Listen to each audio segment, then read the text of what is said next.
Hello, Arun here. Now, today I'm going to be talking to you about growing your accountancy firm in a rapidly changing world. Now, this short video series or video course will be there to help you understand what you need to do to grow your accountancy firm in this rapidly changing world. And we'll be touching on some of the important aspects such as marketing and, of course, offshoring. But today I'm just going to talk about a little bit about myself so you get a little bit of a background about who I am, where I'm from, and how I can certainly help you, and my team at Samera can certainly help you too. So, in my view, the most important thing really is when you're going to grow a firm today is you need the right team, you need the right technology, and ultimately you need customers, clients, and also your team to be trustworthy. Your clients will need to trust you, and that forms the basis of any successful accountancy firm. Now, and that's been there for many, many years, trust. It doesn't have to be that in today's world you have to be trustworthy. Always as an accountant, always as a professional, we've always had to be trustworthy. But in today's time, the challenges are team and technology, and ultimately getting clients as well. So who am I? So my name is Arun. I'm a fellow of Institute of Chartered Accountants in England and Wales, a bit of a mouthful. I own and I'm the CEO of Samera. I'm also the owner and CEO of Samera Global. Now, Samera is a chartered accountancy firm and commercial finance brokerage for the healthcare sector. So we deal with dentists, doctors, pharmacists all across the UK, helping them with financing, helping them with accounting, helping them with tax, helping them with payroll. So we've got a real breadth of experience of that. I'm also the owner and CEO of Samera Global, which is an offshoring business based out of India. And all of our business that we do here is always offshore to our team in India to support us.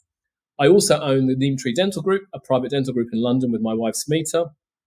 And hand in hand, over the last 20 years, we've been working with dentists and doctors by virtue of us understanding the dental market through our dental group to help them with their accounting and finance and business needs. I trained with PwC many, many moons ago, and I'm a former Vice President of Bank of America, where I was an equity analyst for a number of years. And then I decided to open up my own business. My interests, for fullness sake, I'm an avid runner. I'm into my fitness. I enjoy the gym. I love skiing, albeit as I get older, it's getting tougher and harder to do. I'm not a bad cook, particularly Indian food, and especially when I go to visit my team in India. I love eating the Indian food that I get to have there. All the little small places I love, especially the street food.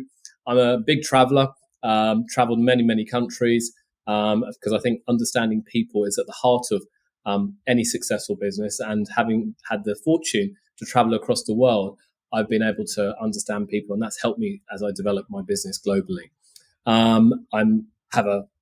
Lots of friends, have a family, currently have a son. I have a son and a daughter. And my other interest is my business. So I spend a lot of time working on my business, strategizing, coming up with new ideas, building my team, and quite often or not, sometimes making mistakes, but then learning from those mistakes and developing and growing them as I go further. So, as I mentioned earlier, there are 3 T's of a successful firm. It's the team, the technology, and the trust.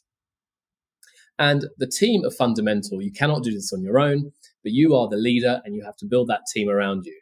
Now, I'll put my hand up. I've made many, many mistakes over the years, and I've not always had the right team by virtue of various reasons. You think you've hired someone perfect, but you realize they're not the right person. They kind of missold you on their skills.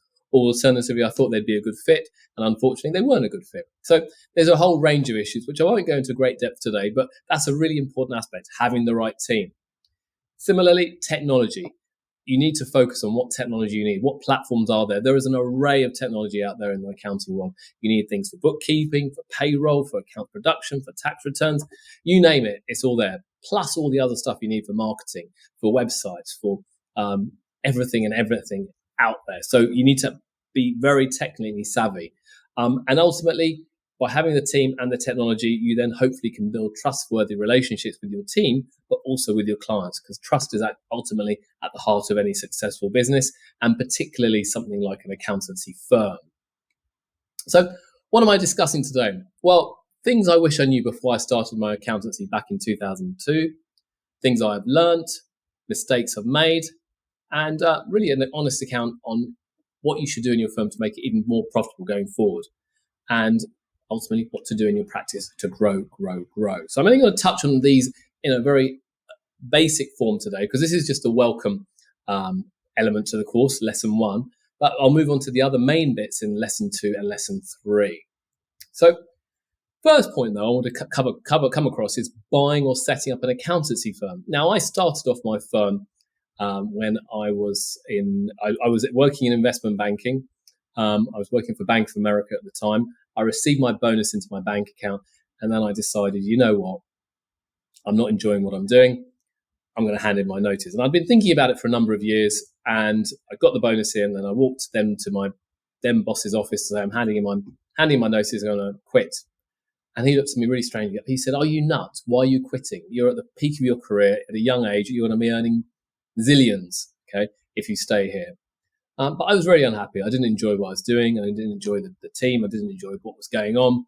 And I just felt I had this burning urge to run my own business. So handed my notice in, walked out the door, and then I started off my business on this very dining table. And we've still got this dining table somewhere kicking around in, I think, my dad's house still. And I wasn't sure what to do. I wasn't sure how to start off. I wasn't sure what I was going to do an accountancy firm. I just wanted to run my own business. Anyway, I'd married Samera a few months earlier, who's a dentist, and I realized her lack of business skills. And that was really the kind of inspiration to start my firm. So by seeing how she managed her finances, manages her practices, managed her friends, how her friends managed their practices, that was the impetus for me starting off my firm. And slowly but surely, we built a business. And ultimately, that was my opportunity to begin an accountancy firm based on her lack of business experience. I hired my first employee on this dining table in my dad's dining room, and together, myself and him started the business. And he would be the doer, preparing the sets of accounts, and I'd be the marketer, getting the business. And since then, from that very one day, that same principles applied. I particularly enjoy the business marketing side of things, and I have a great team behind me, dotted in the UK and all across India, in terms of supporting the operational side and delivering quality sets of accounts and tax returns and all the compliance needs for clients. But I have to stress, as I said, I started off in preparing small accounts for small businesses. But I'd worked in a Big Four, investment banking, and I had actually very, very little experience preparing accounts. So I learned things very quickly that either I had to learn how to do small sets of accounts, which I didn't think was my skill set.